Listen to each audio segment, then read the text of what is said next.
पूस की रात। प्रेमचंद की कहानी। हल्कू ने आकर स्त्री से कहा, सहना आया है, लाओ। जो रुपये रखे हैं उसे दे दूं। किसी तरह गला तो छूटे। मुन्नी झाड़ू लगा रही थी, पीछे फिरकर बोली, 3 ही तो रुपये हैं, दे दोगे तो कम्मल कहाँ से आवेगा? माघ पूस की रात हार में कैसे कटेगी? उससे कह दो, फसल पर दे देंगे। अभी नहीं। हल्कू एक क्षण अनिश्चित दशा में खड़ा रहा। पूस सिर पर आ गया। कम्मल के बिना हार में रात को वह किसी तरह नहीं जा सकता। मगर सहना मानेगा नहीं, घुड़कियां जमावेगा, गालियां देगा। बला से जाड़ों में मरेंगे। बला तो सिर से टल जाएगी। यह सोचता हुआ वह अपना भारी भरकम डील लिए हुए, जो उसके नाम को झूठ सिद्ध करता था, स्त्री के समीप आ गया और खुशामद करके बोला, ला दे, गला तो छूटे। कम्मल के लिए कोई दूसरा उपाय सोचूंगा।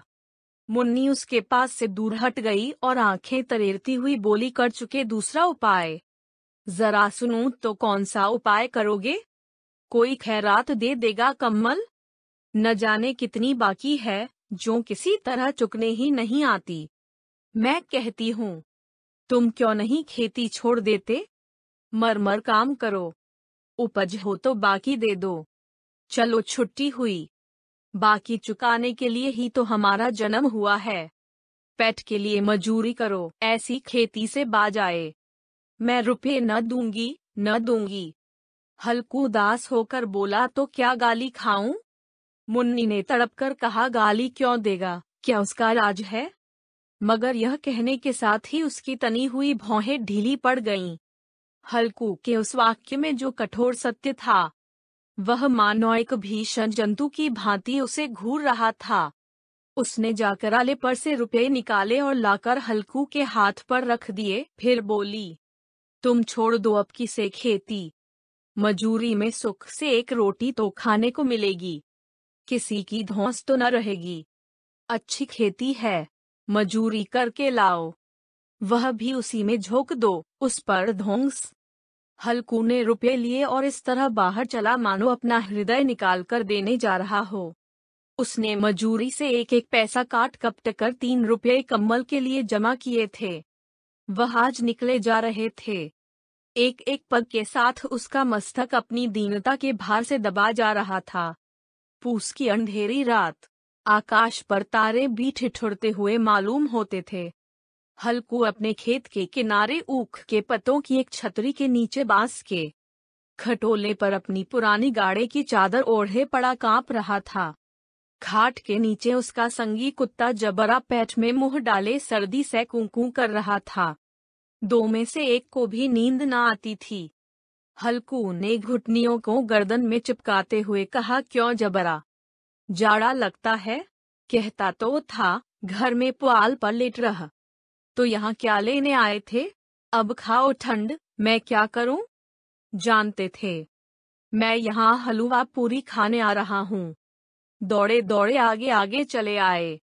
अब रो नानी के नाम को। जबराने पड़े पड़े दुम हिलाई और अपनी कुंकू को दीर्घ बनाता हुआ एक बार जम्हाई लेकर चुप हो गया। उसकी श्वान बुद्धि ने शायद ताड़ लिया। स्वामी को मेरी कुंकू से नींद नहीं आ रही है। हल्कू ने हाथ निकालकर जबरा की ठंडी पीठ सहलाते हुए कहा, कल से मत आना मेरे साथ, नहीं तो ठंडे हो जाओगे। यह रांड पछुआ न जाने कहां से बर्फ लिए आ रही है। उठूं, फिर एक चिलम भरूं? किसी तरह रात तो कटे। 8 चिलम तो पी चुका। यह खेती का मजा है। और एक एक भगवान ऐसे पड़े हैं, जिनके पास जाड़ा जाए तो गर्मी से घबराकर भागे। मोटे मोटे गद्दे, लिहाफ कम्मल। मजाल है जाड़े का गुजर हो जाए। तकदीर की खूबी, मजूरी हम करें, मजा दूसरे लूटें। हल्कू उठा, गड्ढे में से जरा सी आग निकालकर चिलम भरी। जबरा भी उठ बैठा। हल्कू ने चिलम पीते हुए कहा, पिएगा चिलम? जाड़ा तो क्या जाता है, जरा मन बदल जाता है। जबरा ने उसके मुंह की ओर प्रेम से छलकती हुई आंखों से देखा। हल्कू आज और जाड़ा खा ले, कल से मैं यहाँ पुआल बिछा दूंगा। उसी में घुसकर बैठना, तब जाड़ा न लगेगा। जबरा ने अपने पंजे उसकी घुटनियों पर रख दिए और उसके मुंह के पास अपना मुंह ले गया। हल्कू को उसकी गर्म सांस लगी। चिलम पीकर हल्कू फिर लेटा और निश्चय करके लेटा कि चाहे कुछ हो अब की सो जाऊंगा। पर एक ही क्षण में उसके हृदय में कंपन होने लगा। कभी इस करवट लेटता, कभी उस करवट, पर जाड़ा किसी पिशाच की भांति उसकी छाती को दबाए हुए था। जब किसी तरह न रहा गया तो उसने जबरा को धीरे से उठाया और उसक सिर को थपथपाकर उसे अपनी गोद में सुला लिया। कुत्ते की देह से जाने कैसी दुर्गंध आ रही थी, पर वह उसे अपनी गोद में चिपटाए हुए ऐसे सुख का अनुभव कर रहा था जो इधर महीनों से उसे न मिला था। जबरा शायद यह समझ रहा था कि स्वर्ग यही है, और हल्कू की पवित्र आत्मा में तो उस कुत्ते के प्रति घृणा की गंध तक न थी। अपने किसी अभिन्न मित्र या भाई को भी वह इतनी ही तत्परता से गले लगाता। वह अपनी दीनता से आहत न था जिसने आज उसे इस दशा को पहुंचा दिया। नहीं, इस अनोखी मैत्री ने जैसे उसकी आत्मा के सब द्वार खोल दिए थे और उनका एक एक अणु प्रकाश से चमक रहा था। सहसा जबरा ने किसी जानवर की आहट पाई। इस विशेष आत्मीयता ने उसमें एक नई स्फूर्ति पैदा कर दी थी, जो हवा के ठंडे झोंकों को तुच्छ समझती थी। वह झपट कर उठा और छपरी से बाहर आकर भूंकने लगा। हल्कू ने उसे कई बार चुमकार कर बुलाया, पर वह उसके पास न आया। हार में चारों तरफ दौड़ दौड़कर भूंकता रहा। एक क्षण के लिए आ भी जाता तो तुरंत ही फिर दौड़ता। कर्तव्य उसके हृदय में अरमान की भांति ही उछल रहा था। 1 घंटा और गुजर गया। रात ने शीत को हवा से धधकाना शुरू किया। हल्कू उठ बैठा और दोनों घुटनों को छाती से मिलाकर सिर को उसमें छिपा लिया। फिर भी ठंड कम न हुई। ऐसा जान पड़ता था सारा रक्त जम गया है। धमनियों में रक्त की जगह हिम बह रहा है। उसने झुककर आकाश की ओर देखा। अभी कितनी रात बाकी है। सप्तर्षि अभी आकाश में आधे भी नहीं चढ़े। ऊपर आ जाएंगे तब कहीं सबेरा होगा। अभी पहर से ऊपर रात है। हल्कू के खेत से कोई एक गोली के टप्पे पर आमों का एक बाग था। पतझड़ शुरू हो गई थी। बाग में पत्तियों को ढेर लगा हुआ था। हल्कू ने सोचा, चलकर पत्तियां बटोरूं और उन्हें जलाकर खूब तापूं। रात को कोई मुझे पत्तियां बटोरते देख तो समझे कोई भूत है। कौन जाने कोई जानवर ही छिपा बैठा हो, मगर अब तो बैठे नहीं रहा जाता। उसने पास के अरहर के खेत में जाकर कई पौधे उखाड़ लिए और उनका एक झाड़ू बनाकर हाथ में सुलगता हुआ उपला लिए बगीचे की तरफ चला। जबरा ने उसे आते देखा तो पास आया और दुम हिलाने लगा। हल्कू ने कहा, अब तो नहीं रहा जाता जबरू, चलो बगीचे में पत्तियां बटोर कर तापें। टांठे हो जाएंगे तो फिर आकर सोएंगे। अभी तो बहुत रात है। जबरा ने कूं करके सहमति प्रकट की और आगे आगे बगीचे की ओर चला।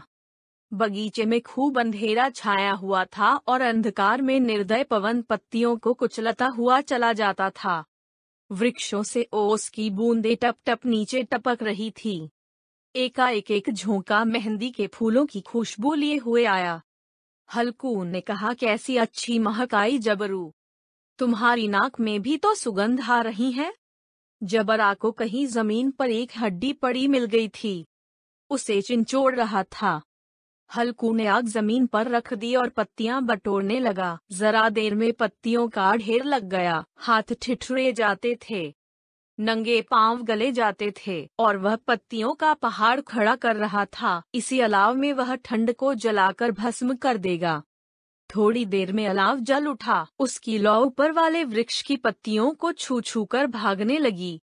उस अस्थिर प्रकाश में बगीचे के विशाल वृक्ष ऐसे मालूम होते थे मानो उस अथाह अंधकार को अपने सिरों पर संभाले हुए हों। अंधकार के उस अनंत सागर में यह प्रकाश एक नौका के समान हिलता मचलता हुआ जान पड़ता था। हल्कू अलाव के सामने बैठा आग ताप रहा था। एक क्षण में उसने दोहर उतारकर बगल में दबा ली। दोनों पांव फैला दिए, मानो ठंड को ललकार रहा हो, तेरे जी में जो आए सो कर। ठंड की असीम शक्ति पर विजय पाकर वह विजय गर्व को हृदय में छिपा न सकता था। उसने जब्बरा से कहा, क्यों जब्बर, अब ठंड नहीं लग रही है? जब्बर ने कूं कूं करके मानो कहा, अब क्या ठंड लगती ही रहेगी? पहले से यह उपाय न सूझा, नहीं इतनी ठंड क्यों खाते? जब्बर ने पूंछ हिलाई। अच्छा आओ, इस अलाव को कूदकर पार करें। देखें कौन निकल जाता है। अगर जल गए बच्चा तो मैं दवा न करूंगा। जब्बर ने उस अग्निराशि की ओर कातर नेत्रों से देखा। मुन्नी से कल न कह देना, नहीं तो लड़ाई करेगी। यह कहता हुआ वह उछला और उस अलाव के ऊपर से साफ निकल गया। पैरों में जरा लपट लगी, पर वह कोई बात न थी। जब्बर आग के गिर्द घूमकर उसके पास आ खड़ा हुआ। हल्कू ने कहा, चलो चलो, इसकी सही नहीं, ऊपर से कूद कर आओ। वह फिर कूदा और अलाव के इस पार आ गया। पत्तियां जल चुकी थीं, बगीचे में फिर अंधेरा छा गया था। राख के नीचे कुछ कुछ आग बाकी थी, जो हवा का झोंका आ जाने पर जरा जाग उठती थी, पर एक क्षण में फिर आंखें बंद कर लेती थी। हल्कू ने फिर चादर ओढ़ ली और गर्म राख के पास बैठा हुआ एक गीत गुनगुनाने लगा। उसके बदन में गर्मी आ गई थी, पर ज्यों-ज्यों शीत बढ़ती जाती थी, उसे आलस्य दबाए लेता था। जबरा जोर से भूंककर खेत की ओर भागा। हल्कू को ऐसा मालूम हुआ कि जानवरों का एक झुंड खेत में आया है। शायद नील गायों का झुंड था। उनके कूदने दौड़ने की आवाजें साफ कान में आ रही थी। फिर ऐसा मालूम हुआ कि खेत में चर रही हैं। उनके चबाने की आवाज चढ़-चढ़ सुनाई देने लगी। उसने दिल में कहा, नहीं, जबरा के होते कोई जानवर खेत में नहीं आ सकता। नोच ही डाले। मुझे भ्रम हो रहा है। कहाँ? अब तो कुछ नहीं सुनाई देता। मुझे भी कैसा धोखा हुआ। उसने जोर से आवाज लगाई, जबरा, जबरा। जबरा भूंकता रहा, उसके पास न आया। फिर खेत के चरे जाने की आहट मिली। अब वह अपने को धोखा न दे सका। उसे अपनी जगह से हिलना जहर लग रहा था। कैसा दंडाया हुआ था इस जाड़े पाले में खेत में जाना। जानवरों के पीछे दौड़ना असह्य जान पड़ा। वह अपनी जगह से न हिला। उसने जोर से आवाज लगाई, लिहो लिहो लिहो। जबरा फिर भूंक उठा। जानवर खेत चर रहे थे। फसल तैयार है। कैसी अच्छी खेती थी, पर ये दुष्ट जानवर उसका सर्वनाश किए डालते हैं। हल्कू पक्का इरादा करके उठा और 2-3 कदम चला, पर एकाएक हवा का ऐसा ठंडा, चुभने वाला, बिच्छू के डंक का सा झोंका लगा कि वह फिर बुझते हुए अलाव के पास आ बैठा और राख को कुरेदकर अपनी ठंडी देह को गरमाने लगा। जबरा अपना गला फाड़ डालता था, नीलगायें खेत का सफाया किए डालती थीं और हल्कू गर्म राख के पास शांत बैठा हुआ था। अकर्मण्यता ने रस्सियों की भांति उसे चारों तरफ से जकड़ रखा था। उसी राख के पास गर्म जमीन पर वह चादर ओढ़कर सो गया। सबेरे जब उसकी नींद खुली, तब चारों तरफ धूप फैल गई थी और मुन्नी कह रही थी, क्या आज सोते ही रहोगे?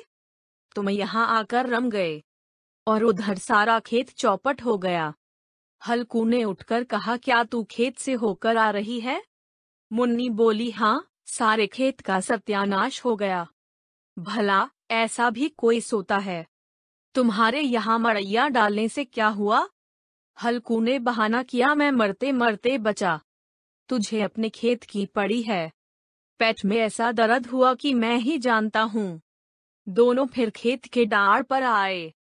देखा, सारा खेत रौंदा पड़ा हुआ है और जबरा मड़ैया के नीचे चित लेटा है, मानो प्राण ही न हो। दोनों खेत की दशा देख रहे थे। मुन्नी के मुख पर उदासी छाई थी, पर हल्कू प्रसन्न था। मुन्नी ने चिंतित होकर कहा, अब मजूरी करके माल गुजारी भरनी पड़ेगी। हल्कू ने प्रसन्न मुख से कहा, रात को ठंड में यहाँ सोना तो न पड़ेगा। कहानी का अंत। धन्यवाद।